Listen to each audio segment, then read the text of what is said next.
Sokonglah sepenuhnya demi Liga 3, Liga Malaysia secara langsung di Astro. I started my day hari Isnin tersebut dengan tiada jangkaan bahawa Manchester United akan memecat pengurus dia. Walaupun sehari sebelum tu mereka kalah 2-1 secara kontroversi di tangan West Ham. Adakah anda juga merasakan, saya mula dengan Syaril dulu, merasakan bahawa United akan pecat pada minggu ini? Okay. Kalau orang putih dia kata kan, dia kata it's been coming lah. It's been coming. Okay. So daripada last season it's been coming. Tapi selepas kalah tu, aku pun tak terfikir yang dia akan pecat this week lah. Tak secepat ni lah. Mungkin tunggu lagi 2-3 game sampai the next international break. Mungkin baru dia nak pecat lah kan.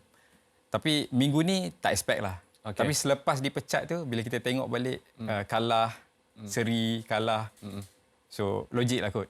Syaril tak menjangkakan perkara tersebut. Dia rasakan ada lagi 2-3 game yang seharusnya Erik ten Hag kendalikan sebelum keputusan diambil. Bagaimana pula dengan anda, Farid?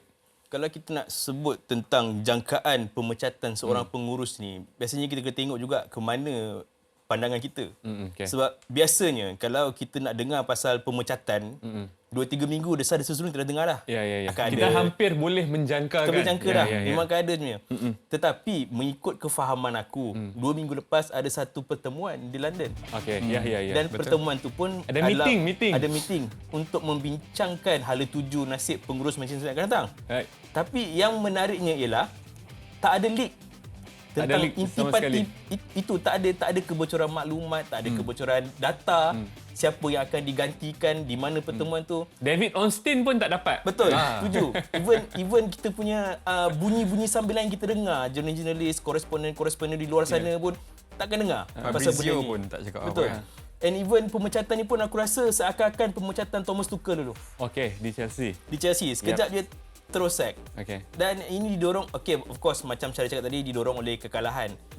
Pada aku, adakah ini sesuatu keputusan yang betul? Mungkin ya, tapi pada masa ini keputusan ini diperlukan. Baik, satu lagi perkara berkenaan dengan pemecatan Erik ten Hag ini adalah kenapa aku secara peribadi tidak menjangkakan pemecatan ini adalah cara United kalah dengan West Ham. Kita semua tahu cara United kalah dengan West Ham ni agak kontroversi dengan ada satu penalti yang saya rasa tak tahulah kalau saya menjangkakan. Tak tahulah Kut dengan Oliver buat apa. Kut dengan Oliver. Ada yang cakap yang Michael Oliver yang memanggil David Kut untuk ke VAR dan dia tak boleh overrule senior referee dia. Persoalan saya, kenapa anda tak boleh overrule senior referee? Anda berada di atas padang pada masa itu. You are on the pitch pada masa itu kan. Tapi adakah ini satu yang kejam? Adakah setidak-tidaknya Ineos boleh menunggu sehingga game awal pagi tadi lawan Carabao Cup? Atau Ineos tahu kalau Ten Hag menang seperti mana United menang pagi tadi, agak susah untuk dia buat keputusan ini selepas ini, sebab tu dia secara cepat terus memecat Ten Hag. Mungkin juga. Mungkin dia tak nak cari alasan, dia tak nak ada alasan yang boleh dia continue lagi dengan Ten Hag kan. Macam kita tahu, kadang-kadang Ten Hag ni every 2-3 games tim dia mungkin boleh menang, mungkin boleh kalah kan. So dah few games dia kalah, dia seri. So mungkin Carabao Cup kalau dia maintain, ada possibility that Ten Hag boleh menang. So lagi susah dia nak sack. Lagi susah nak Lepas tu minggu seterusnya weekend lawan Chelsea pula. Lagi susah. Kan? Mungkin akan kalah, so akan pressure datang balik. So mungkin itu part of dia punya thinking process lah, aku rasa lah. Baik, itu part of it. Saya boleh bersetuju dengan Syaril ni. Tapi saya juga nak cakapkan tentang Erik ten Hag ni. Adakah keputusan Ineos untuk activate another year dalam kontrak dia tu ketika penghujung musim 23-24 itu dibantu oleh kemenangan FA Cup itu semata-mata, ataupun ini adalah peluang terakhir mengambil kira sepanjang 2 tahun tersebut, 2 tahun yang penuh duri dan ranjau untuk Erik ten Hag bersama-sama dengan Manchester United ni, Farid? Betul juga macam saya cakap tadi. Contohnya macam let's say katakanlah kalau kau on a bad streak, memang satu reason yang kukuh untuk kau fire. Ini terpulang kepada Ineos ke macam ni kan. Kalau kau on a bad streak, memang ya betul. Tapi masalahnya aku nak tunjuk 2 game lah aku rasa yang sepatutnya they can do better and kalau 2 game ni lain hasilnya maybe Erik Ten Hag tak kena pecat. First kali memang West Ham tu lah. Okay, West Ham. Okay. West Ham especially yang first half. Setuju. First half. Oh, jangan ulang lagi. Silakan. And then first half masa lawan Crystal Palace. Yeah. Daripada 2 game tu, possible 6 point, kita hanya dapat 5. Manchester United hanya dapat 5. Kalau katakanlah 2 game tu menang, United sekarang ni tangga ke-7 ke-8. Not a bad thing untuk Erik Ten Hag. Yeah. Tapi not a bad thing kalau kau first season. Ini dah masuk tahun ketiga, kau sepatutnya dah ranum, dah masak dah dengan pasukan kau sendiri. Tetapi pada aku, Erik Ten Hag di Manchester United ni, aku personally lah, masa dia mula masuk, aku cakap, season ketiga, dia mesti kena compete untuk title. Tak boleh dah. Okay. No, tak ada. serius lah. First season, second season, okay, dia bagilah sedikit kegembiraan dan gula-gula trofi. Kita boleh terima. Tapi bila dah masuk musim ketiga ni, kalau kau masih nak mengharapkan gula-gula trofi, bonus dan sebagainya, ke mana arah tuju Manchester United untuk 5 atau 10 tahun akan datang? Ya. Tak ada. Dia tak ada foundation yang tak solid betul. untuk pasukan ini thriving in the future. Betul. Mungkin foundation satu-satunya yang ada adalah the willingness ataupun kemahuan Ten Hag untuk membawa pemain-pemain muda, terutamanya daripada akademi setup Manchester United sendiri. Dia dah cakap Lenny Yoro tu. belum main dia dah kena sack. Beli belum main dah kena sack. Agak sedih. Dia pernah main satu half je. Pre-season friendly bersama-sama dengan Manchester United. Tapi aku nak bawa ke persoalan yang paling besar. Kalau korang berdua ni boleh bagi aku satu sebab utama pemecatan Ten Hag ataupun satu sebab utama Ten Hag tidak berjaya di Manchester United, apa sebab dia? Kalau aku rasa sebab utama mungkin fan tak dapat kegembiraan tau bila tengok kepuasan bila tengok gameplay Manchester United lah. Okay. Macam Farid cakap tadi kan, cup mungkin gula-gula lah. Tapi untuk kelab sebesar MU ni, cup alone is not enough lah, kan? Betul. Cup dengan vibe of the match lah. Nak kena ada vibe yang best. Tengok walaupun mungkin kalah tipis, mungkin rasa happy kan. So itu aku rasa yang fan tak dapat. That's why fan not supporting Ten Hag lah. Fan always rasa macam patut kena sack. Kalau Syahril lebih kepada fans satisfaction. Kalau Farid? Dia lebih kepada kelab tu sendiri sebenarnya pada aku. A club of this size, Manchester United, kau tangga ke-11 ke, kau tangga ke-12 ke, orang still akan pandang kau sebagai satu kelab besar. Yep. Okay. Tapi untuk kau meneruskan legasi kau sebagai satu kelab besar, kau tak boleh forever hang on macam tu cakap tadi, trofi ataupun kepuasan. Tak. Kau kena plan 5-10 tahun akan datang. Apa yang kau nak buat? Even kalau kita tengok sendiri pun, ada satu persoalan lah pada aku dalam Ten Hag. Antara questionable decision dia buat pada aku lah. Kenapa dia nak Mason Mount? Maybe technical lah sebab Mason Mount, of course, born and bred in England apa semua kan. Tapi adakah itu suit dengan tim dia yang sedia ada? Yeah. And also, dia yang digembar-gemburkan, perbelanjaan Ten Hag pun bukannya sikit. Betul. So, jangan cakap sebab kau tak dapat satu player, Frankie de Jong, kau tak boleh nak, orang kata apa, orchestrate satu plan lain untuk bawa tim kau ke depan. Itu pun di musim 2022-2023 permulaan awal tu kan. Sepatutnya Manchester United dah move on daripada persoalan Frankie de Jong. Dekat skrin ketika ini tadi ada the worst Premier League finisher of 2024-25. Ada di sana adalah Kapten Manchester United Bruno Fernandes, dan saya kira itu cukup untuk menggambarkan situasi Manchester United sebelum pemecatan Ten Hag. Ramai yang kata pemecatan Ten Hag ni adalah hasil daripada ketiadaan style of play, which aku partly agree, tetapi untuk season ni aku tak setuju sama sekali. Kerana pada aku season ni ada nampak pattern of play dia everywhere. Masa menentang Southampton contohnya, first 20 minit was dire, tetapi selepas itu Manchester United berjaya bangkit dan menang 3-0. Ada dua perlawanan sebenarnya yang membuatkan banyak penyokong Manchester United yang mahukan style of play ni agak kecewa. First half ketika menentang Tottenham Hotspur, ada siapa-siapa ingat perlawanan berkesudahan 3-0 kan? Ya, yang Bruno Fernandes main home kan? Main home. Bruno kena cut. Jadi ya. jadi aku ingat perlawanan itu. Ten Hag datang ke Old Trafford dengan sangat bergaya dengan suit United dan juga topi Tommy Shelby dia. Dan aku ingat aku kata I cannot defend Tommy Shelby kalau perlawanan home ni dia main defensif in the first half. Sangat defensif. Itu unacceptable macam Farid cakap tadi in the third season. Jadi bagi aku kalau ada the main reason kenapa Ten Hag tidak boleh bertahan di Manchester United adalah kegagalan beliau sendiri mengkomunikasikan apa yang beliau mahukan kepada player ataupun kepada kita melalui press conferences. Kita tengok ataupun kepada media. Ya, ataupun kepada media. Issue thank you please tu. Ya. Nak cakap thank you dan cakap please. Awal-awal dululah.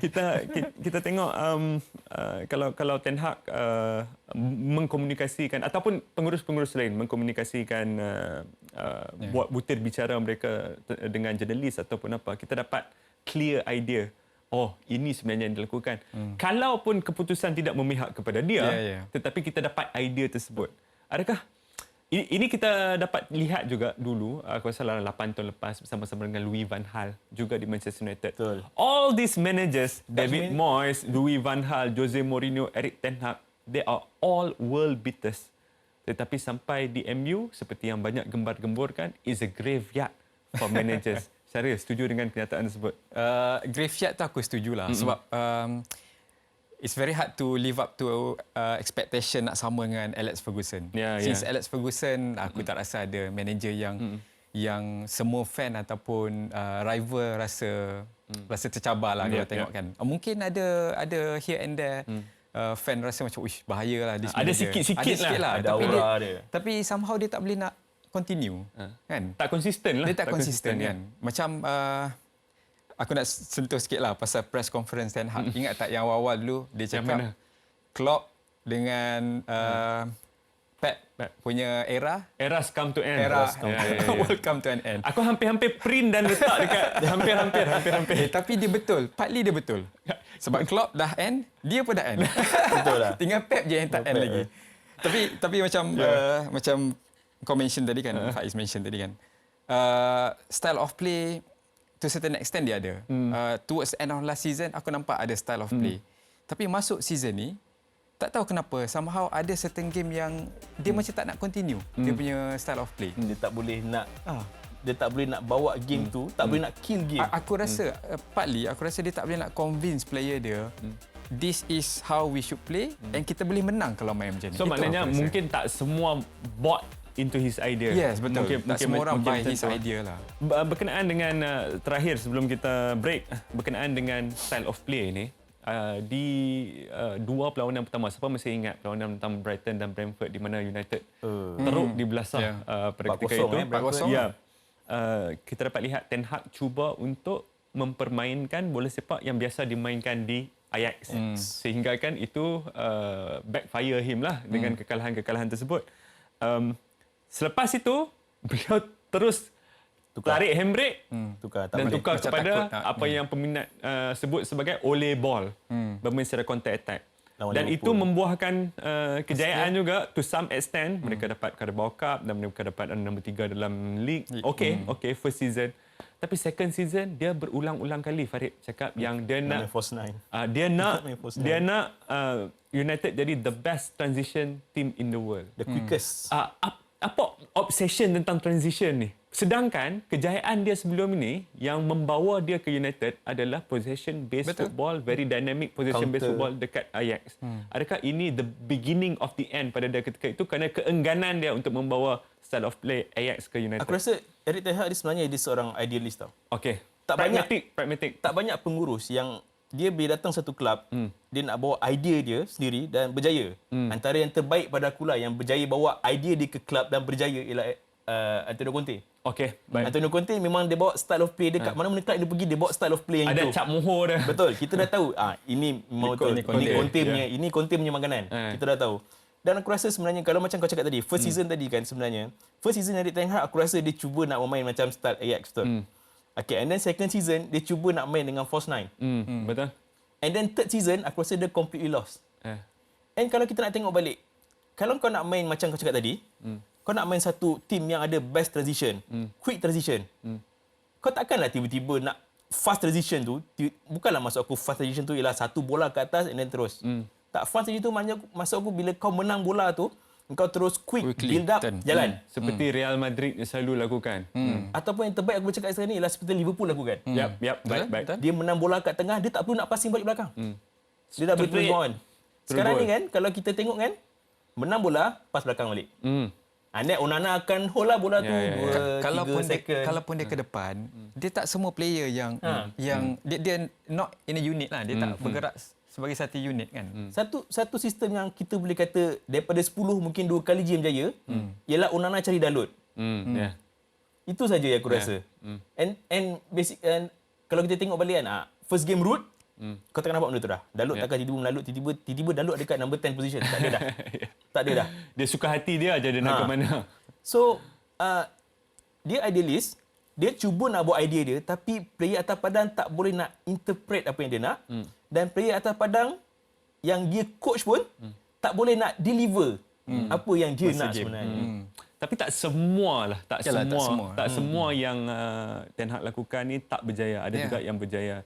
Dia promote Kobbie Mainoo, dia promote juga Alejandro Garnacho, dan dia juga membuat keputusan yang sangat penting pada aku dan yang akhirnya lebih positif daripada negatif, walaupun semua kritik keputusan itu, iaitu membawa masuk the 36-year-old Johnny Evans kembali untuk menambah experience.